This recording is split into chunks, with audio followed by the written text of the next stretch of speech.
Hello అండి, అందరికి నమస్కారం. Welcome back to our YouTube channel, crick signatures YouTube channel. So friends, తెలంగాణలోనైతే మనకైతే చాలామంది అకౌంట్లో ఖాతాలనైతే రైతు బంధు అమౌంట్ అనేది ఇంకానైతే పడలేదు. నిధుల కొరత ద్వారా తెలంగాణ రాష్ట్రం అయితే మన దగ్గర సీఎం రేవంత్ రెడ్డి గారు అయితే చాలా లోన్స్ అయితే తీసుకురావడం అయితే జరిగింది.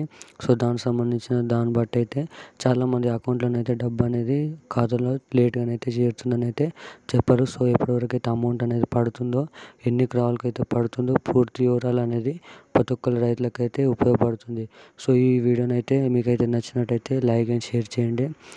మరిన్ని అప్డేట్స్ కోసం అయితే ఛానల్ని అయితే సబ్స్క్రైబ్ చేయండి, గంటనైతే ఆన్లో పెట్టుకోండి. సో అప్పుడే మరిన్ని ఇంపార్టెంట్ నోటిఫికేషన్స్ అనేది అందరికంటే ముందుగానైతే తెలుసుకుంటారు. సో ఏమాత్రం లేట్ చేయకుండా మనమైతే వీడియోలోకి వెళ్ళి అయితే తెలుసుకుందాం. సో తెలంగాణలో ఇప్పటివరకు అయితే 56 లక్షల మంది అయితే లక్షల ఖాతాలు అయితే రైతు బంధుకు పడాల్సిన అమౌంట్ అనేది 56 లక్షల మంది రైతులు అయితే ఉన్నారు.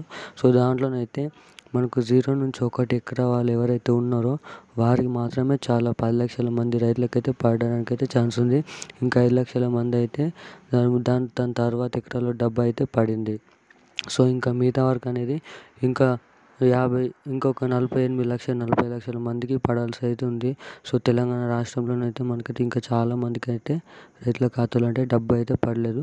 సో అదైతే సంక్రాంతి వరకు అయితే ఇంకా రానున్న రోజులలో అయితే ఎకరాల వారీగా, దిశల వారీగానైతే 1 నుంచి 2 నుంచి 3 నుంచి చాలా తక్కువ ఖాతాలను అయితే వేయడం అయితే జరుగుతుందని అయితే చెప్పారు. సో ఈరోజు అప్డేట్ అనేది ఇదండి. వీడియో నచ్చినట్టయితే లైక్ అండ్ షేర్ అయితే సబ్స్క్రైబ్ చేసి ఛానల్ అయితే కిందనైతే ఎవరికైతే డబ్బులు పడిన వాళ్ళు ఉంటే కామెంట్ అయితే చేయండి. Thank you guys.